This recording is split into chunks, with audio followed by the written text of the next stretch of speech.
Good morning, and welcome back to my readings of the projection of the astral body by Sylvan Muldoon and Hereward Carrington. We're continuing again on page 254, a subconscious projection. Thank you so much for continuing to follow along with the readings. I do appreciate you and your subscriptions, your likes and your comments. I'm always happy and open to a conversation regarding the subject. I'm truly passionate about it. So here we are. We'll get going. No waffling today. A superconscious projection. I call this experience a superconscious projection for a reason which will become obvious when you finish reading it. It was one of those strange moonlight evenings when the very atmosphere seemed filled with a weird quietude. It was in the summer of 1924. I had left home shortly after the evening meal and had gone down to the village. Nothing seemed to interest me that night, and I seemed under the spell of some undescribable loneliness. I walked up one side of the street and down the other, and eventually came to rest upon a bench which stood in front of one of the garages.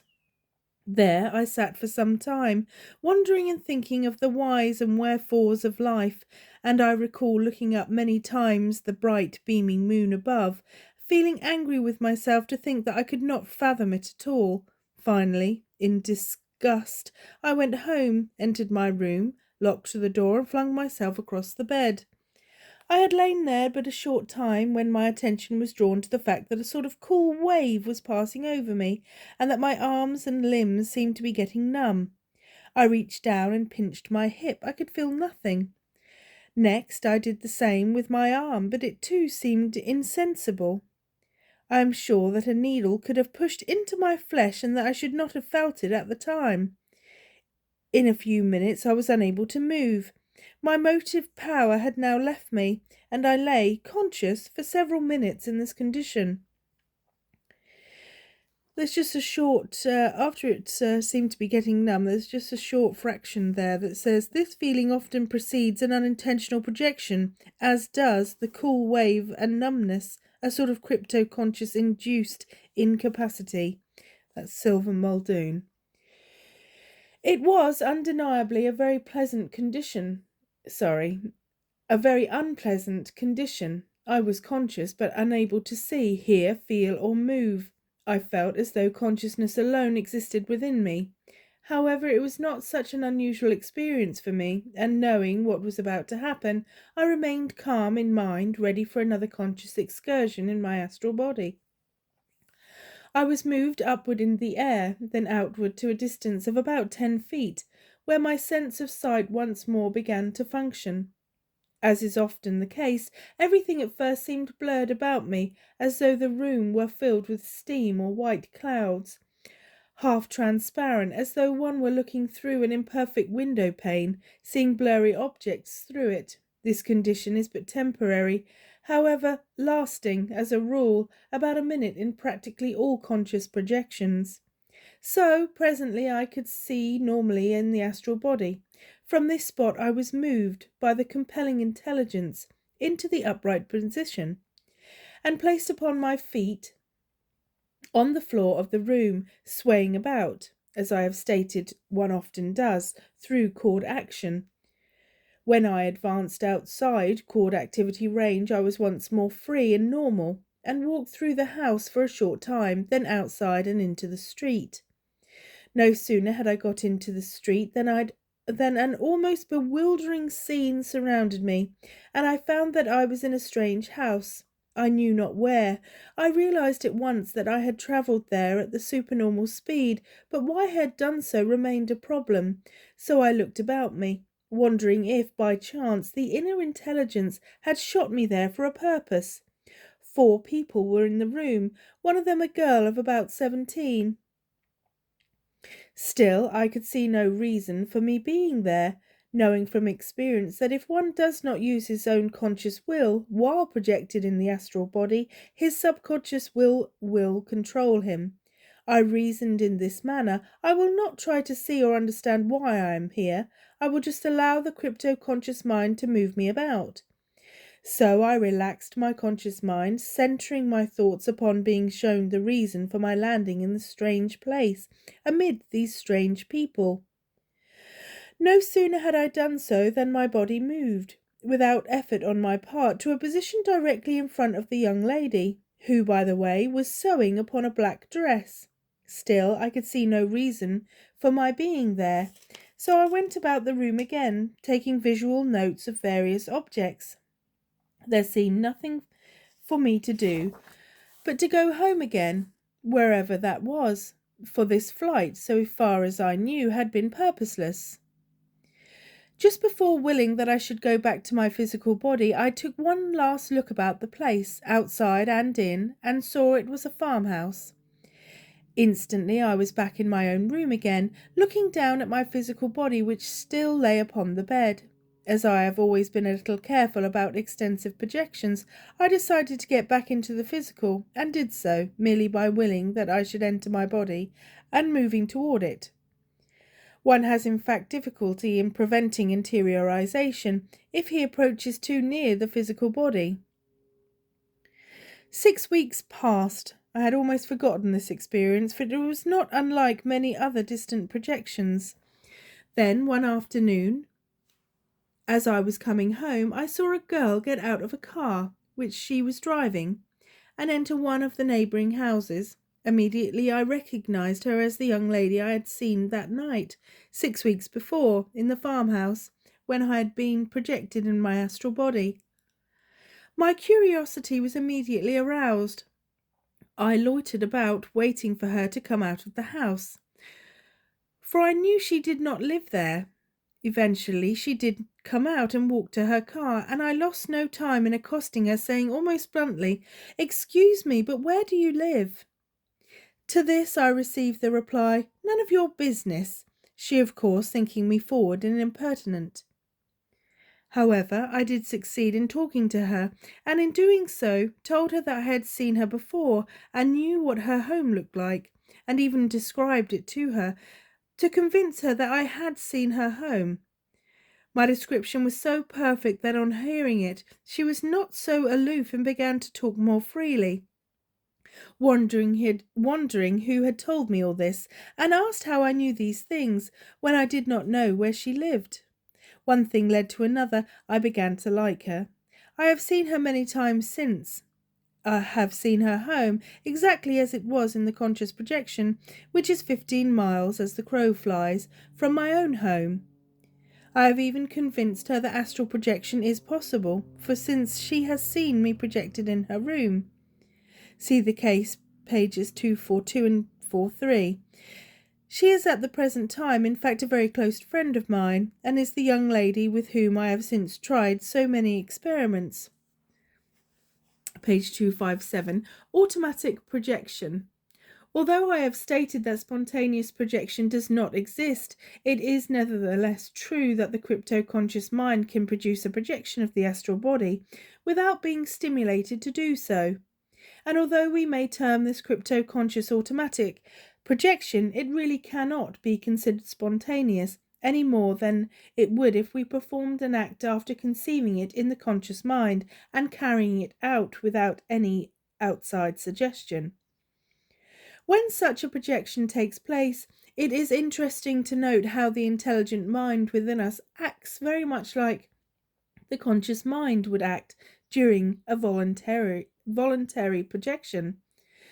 When we induce a voluntary projection, we know that passivity of the physical body is a very important factor, and we can induce this condition by heart control. Also, that in doing so, we often feel cool waves passing over us and notice that we are quite torpid. If one is conscious, at the beginning of a crypto-conscious automatically induced projection of the astral body, one of the first notable symptoms will be that this cool wave, then a numbness of the arms and limbs, exteriorization of sensibility, often to such an extent that pain cannot be felt. Next, he will find that the inner power has removed his motivity from him. Is this not similar to voluntary induced incapacity? Voluntarily, we produce a completely passive condition of physical body, not unlike that produced by the crypto-conscious mind when about to project the astral body. Regardless of all that I have said concerning the mental functions during the process of astral projection, nothing which I have said is invariably true, for, as a matter of fact, the departments of the mind all influence each other, more or less, and work both independently of each other and in collaboration with each other. It would be well nigh impossible for anyone to state exactly how the various departments of the mind will function, even though he can, by study and experience, set down many important functions which do take place within those unfathomable realms. Excuse me, sorry. After one has experienced even one single conscious projection, he will be convinced of the superiority of the crypto-conscious mind. However, he will also notice that, while his mind controls him to perfection on some occasions, it is influenced by impressions from the other minds on other occasions. To explain more fully, 1. The crypto-conscious mind can produce a crypto-conscious automatic projection of the astral body, and the subject may be unconscious, the controlling power doing with the body whatever it wishes, independent of any outside impression. 2.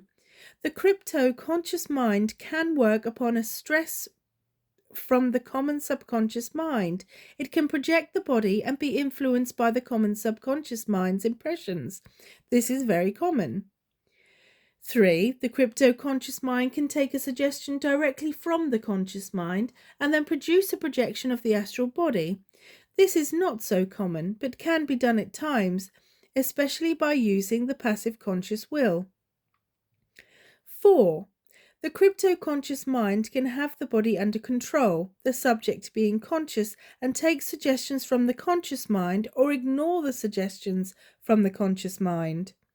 5.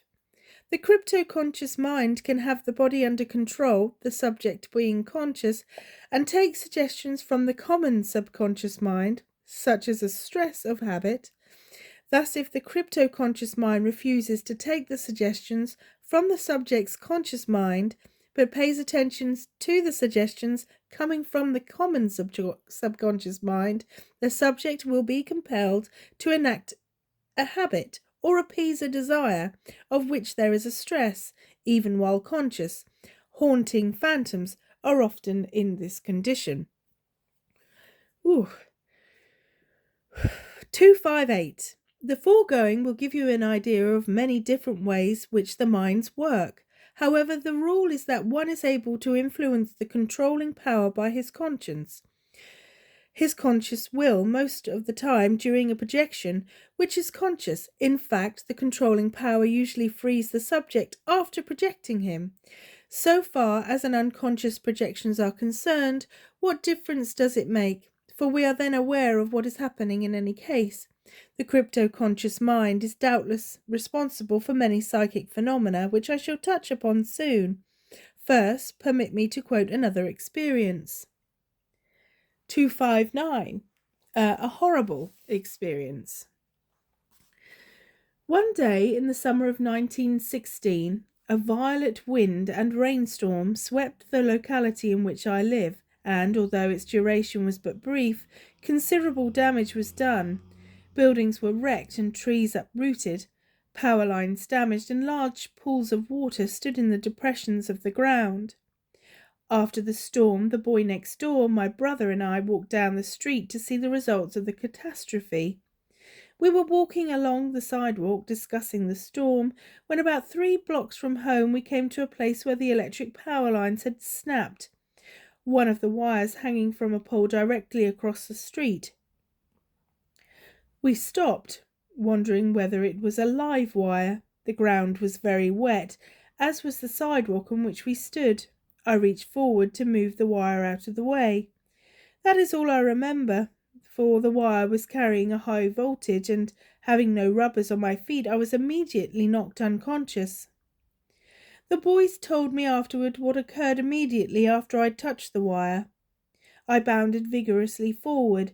I was rigid and my face bulged as if it was ready to burst from blood pressure. The jump was so violent that I had landed 10 feet from the sidewalk in the mud and water of the street, the wire clinging to me, or I to the wire as I did so. Of that I knew nothing, but I presently became conscious outside my physical body and saw it lying there. For example, I saw it from my astral body. I could feel the terrible electricity passing through me, even as I stood some feet away from my physical body, which was in contact with the wire. See duplicate sensation. And the terror, the pain, the feeling of that ordeal, just to think of it now makes me wonder how I could have ever stood it. I have no words which can describe the awful feelings which I underwent, while conscious, in the astral body. My physical body still in contact with the wire, although exteriorized from the physical body. Looking on and feeling the agony, I could do nothing. I could not move by my own volition.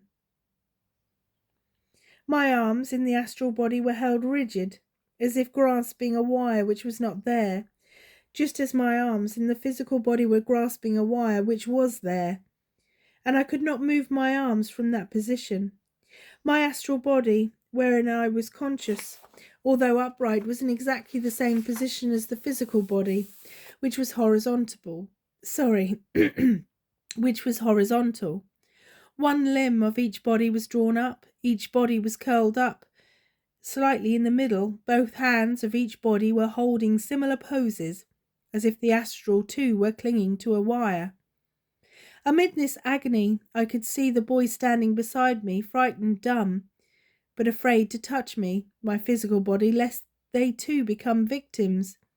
In vain I shrieked to them to run for help, but they could neither see me in the astral body nor hear my plea. Again and again I kept screaming, "Tell them to shut off the current! Tell them to shut off the current!" But my cries fell upon deaf ears, and the two boys stood there afraid to move. Suddenly they seemed to gain their senses and began to shriek and jump about frantically. I could see them pacing back and forth, yelling with all their might for help. According to them, I too had screamed out when I first touched the wire and hit the ground, after being thrown there, but I have no recollection of having done so, and must have been shrieking while unconscious. After landing upon the ground, they say I raised myself up 2 different times and fell back again. They thought me dead. This must have been about the time the projection occurred, and I became conscious in the astral body. At any rate, I became conscious and found myself standing beside my physical counterpart in the astral body, and I felt the intense agony of being electrocuted as plainly as if I had been conscious in the physical body at the time. It is only now that I realize that no words of mine can describe my agony of that day. It was as if the pain were seething like steam from every cell of my body, and I was trembling in the astral exactly as the physical body was trembling under the current. There I stood, helpless for several minutes, which to me were like so many years. Then, thank God, I could see people coming on the run toward the spot from all over the neighbourhood, and I seemed to know that someone would get me out of my torment. There was climbing a fence almost a block away, and he was one of my best friends. Over the fence I saw him come, then rush toward the scene. 2 ladies from the nearby houses were coming. I knew them too, and there a man and his son were running toward me. The man carrying a hatchet had rubber boots on. This man reached down to pick up my physical body, and as he did so, I seemed to bound right back into it again, and was conscious there, as all the neighbours stood by looking on. Every one whom I have mentioned in this account is still living, and would vouch for this genuineness of this occurrence, so far as the physical aspects are concerned. I have omitted their names for the reason that they might be opposed to having them appear in a book of this character. All were astonished at the fact that I came back to life, as they said, and the examining physician who was called was likewise baffled, considering the length of time I had been upon the wire and the current it was carrying. The spectators, in fact, presumed that I had been dead for some time, and the boys stated that about 10 minutes had elapsed from the time I first touched the wire until I was taken from it. As I was conscious for at least 5 minutes, I must have been unconscious for about 5 minutes before awakening in the astral body. So I'm just going to stop there on page 261 to explain a situation that's not in regards to electricity. However, I was electrocuted when I was about 15 due to wires being exposed in a plug socket, because the back of the plug was not on the back, and I was electrocuted at that time. However, the most significant relevance that I have to this account would be when I was around 3 years old, I believe. I've never asked or gone into great detail about it with my parents because it was a horrible time.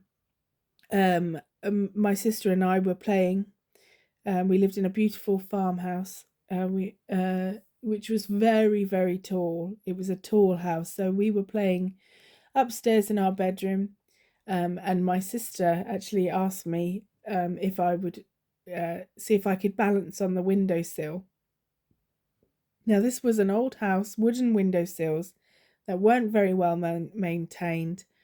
We were both very naive. We were both very silly. My father was downstairs after a long day on the farm. It was about midday, and we just got back from a fete with our mother at the care home that she worked at the time. So this was about 1988 when this happened, and I climbed out on the windowsill. My sister looked on me in horror, and I fell, and I cracked my head open. But I distinctly remember not feeling anything, and I was able to rise.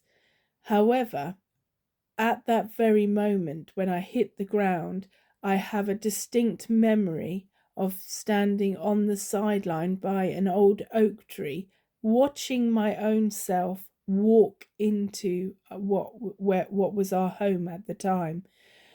I remember seeing myself walking just maybe 2 steps, and then I remember nothing. I don't remember anything at all about it. And I've done a lot of meditations. I've spoken to a lot of mediums, a lot of people that work in this kind of field to try and peel back those layers so I can actually get a recollection of what maybe I can go into my brain and try and recollect exactly what happened. Unfortunately, what would have been ideal is to go back to where it happened. But some years ago, the farmhouse was taken over by an organic farm to work the land, and they knocked the house down.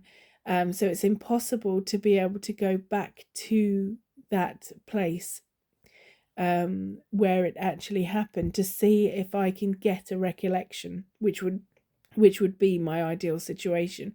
It's something that will plague me for a long time. I don't remember a lot. I do believe that, I had about 43 stitches in order to seal the gash that was present in the back of my head, and my skull was cracked at that time. So it would be nice to have a recollection of that. If anybody does have a similar recollection and is now working in this field in regards to spiritism or occultism, having an understanding of the angelic realms or the divine infernals, and you've come to this through past life traumas such as accidents, it would be great to hear from you to see whether you are also able to relate to astral projection in the manner that I deem to be the truest form of astral projection, the actual physical act of astral projection, not just dream state meditation with the will to go somewhere. I really would like to find the people that dig deep into the astral. It would be fascinating. So much love, everybody. Thank you for spending your time with me this morning. That's 25 minutes. We're finishing on why victims of violently death reenact their death in the astral body on page 261 next time. So I'll look forward to seeing you. Thank you so much. Blessed be. Thank you.